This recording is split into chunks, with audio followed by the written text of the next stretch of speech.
So last time math प्रश्नवाली 9.1 के question कर रहे थे, इसके क्वेश्चन नंबर 8 तक हो गए थे, क्वेश्चन नंबर 9 देख रहे थे।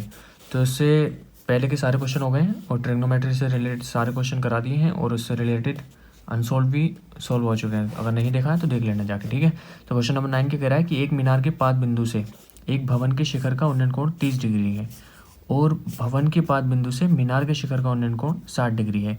यदि मीनार 50 मीटर ऊंची हो तो भवन की ऊंचाई ज्ञात कीजिए।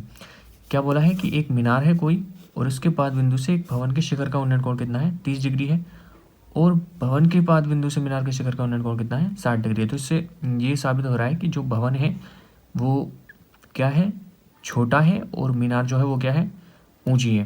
तो मीनार की ऊंचाई कितनी दे रखी है, 50 मीटर। अब क्या करना है, पोस्टमार्टम किसका, क्वेश्चन का। ओके, तो क्वेश्चन क्या बोल रहा है, क्वेश्चन ने बोला है कि एक मीनार है कितनी ऊंची, 50 मीटर। तो एक मीनार देख ली पहले, ठीक है, और एक क्या है, एक भवन है। ये मान लिया ये क्या है, भवन। तो ये क्या होगा, दिख रहा है, तो ये होगा, ये मीनार है पूरी, तो ये क्या है, मीनार का शिखर, मीनार का शिखर होगा, और ये क्या होगा, मीनार का पाद बिंदु होगा, ठीक है। और ये क्या होगा, ये हमारा है भवन, तो ये क्या होगा, भवन का पाद बिंदु, और ये क्या होगा, भवन का शिखर, ठीक है। क्वेश्चन को करने से पहले डायग्राम जरूर बनाना, क्योंकि डायग्राम में ही पूरा क्वेश्चन फिनिश हो जाता है। सो डायग्राम बनाना आना चाहिए। अब क्या बोला है इन्होंने बोला है कि मीनार के पाद बिंदु से एक भवन के शिखर का उन्नयन कोण, मीनार ये है तो मीनार के पाद बिंदु से भवन के शिखर का उन्नयन कोण, यानी यहाँ से ये लाइन ड्रॉ करनी है। ओके, डायग्राम पे मत जाना, मतलब आर्ट पे मत जाना, सिर्फ समझो। ओके, तो इन्होंने क्या बोला है, इसका जो उन्नयन कोण है वो कितना है, 30 डिग्री, ठीक है। और भवन के पाद बिंदु से मीनार के शिखर का उन्नयन कोण यहाँ से यहाँ का वो कितना दे रखा है, 60 डिग्री। तो इन्होंने क्या पूछा है, मीनार की ऊंचाई बताओ कि भवन की ऊंचाई बताओ, भवन कितना ऊंचा है। मीनार की ऊंचाई तो दे रखी है कितनी, 50 मीटर। ओके, यहाँ से यहाँ तक की वैल्यू कितनी दे रखी है, 50 मीटर दे रखी है। अब इन्होंने क्या बोला है, आपको भवन की ऊंचाई बतानी है कितनी मीटर है। नाम दे दो, इसको दे दिया ए,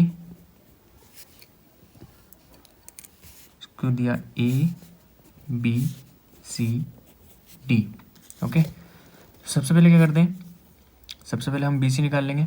तो हम क्या करेंगे, त्रिभुज ए बी सी को ले लो। कौन सा त्रिभुज, त्रिभुज ए बी सी। तो हम लिखेंगे यहाँ पे त्रिभुज ए बी सी में, त्रिभुज ए बी सी में क्या है, हमें क्या पता है, लंब पता है, आधार निकालना है। तो लंब और आधार किस में आता है, tan थीटा में। ये चीज़ बहुत बार बता चुका हूँ, अगर नहीं देखी है तो पिछली वीडियो देख लो जाके। तो tan थीटा में क्या होता है, लंब बटे आधार, तो क्या होगा, लंब ए बी, आधार कितना है, B C. tan theta, theta का मान दे रखा है कितना, ए बी सी में देखो थीटा कितना है, 60 डिग्री, ये हो गया 60। ए बी कितना दे रखा है, 50 मीटर, अपॉन में बी सी हमें निकालना है। tan 60 का मान कितना होता है, √3, तो बराबर हो जाएगा ये 50 अपॉन में बी सी। तो जो बी सी होगी वो बराबर होगी 50 अपॉन में √3। तो बी सी जो हो जाएगी, रूट को नीचे नहीं छोड़ेंगे तो ये हो जाएगा 50 अपॉन में √3 इंटू √3 अपॉन में √3। तो ऊपर क्या होगा, बी सी बराबर होगी किसके, 50 √3 अपॉन में 3 की। ओके, ये क्या निकल के आ गई अपनी बी सी, बी सी की वैल्यू आ गई। अब क्या करना है, अब दूसरा त्रिभुज ले लो। कौन सा त्रिभुज, त्रिभुज लेंगे बी सी डी। दूसरा ले लो त्रिभुज बी सी डी में, बी सी डी क्या बोल रहा है, बी सी डी में क्या है, देखो इसमें भी क्या निकालना है, हमें भवन की ऊंचाई निकालनी है, यानी सी डी निकालनी है। और हमें बी सी पता चल गया यहाँ पे, तो हम VC की वैल्यू इसके अंदर पुट कर देंगे। तो हमें क्या पता है, भवन की ऊंचाई यानी CD निकालनी है और BC हमें मालूम है, तो हम लंब बटे आधार लगाएंगे। लंब बटे आधार किस में आएगा, tan थीटा में।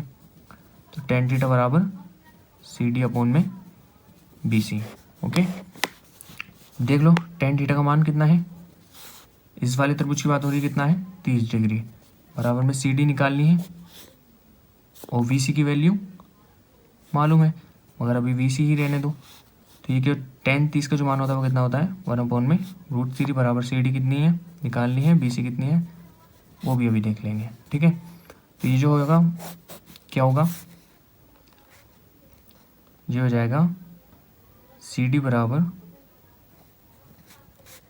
BC अपॉन में √3। ठीक, तो जो CD होगी, तो CD जो होगी वो क्या होगी, CD बराबर में होगी, BC का मान देखो कितना है 50 इंटू √3 अपॉन में 3, और नीचे क्या है √3। इसके बाद में क्वेश्चन 1, CD बराबर क्या होगा 50 √3 अपॉन में 3।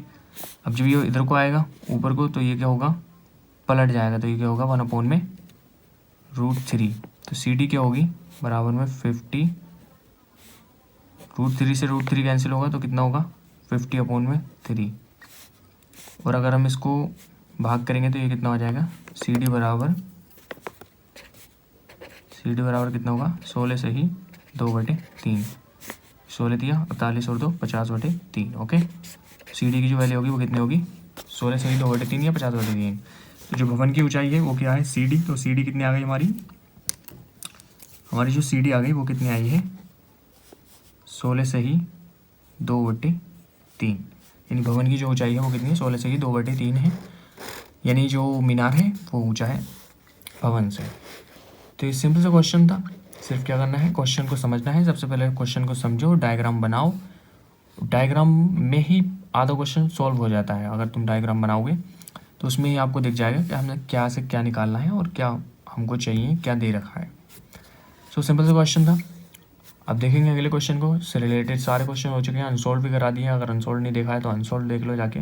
इंपॉर्टेंट क्वेश्चन होते हैं क्लास 10 में, ज़्यादातर क्वेश्चन जो होते हैं वो रिपीट ही होते हैं।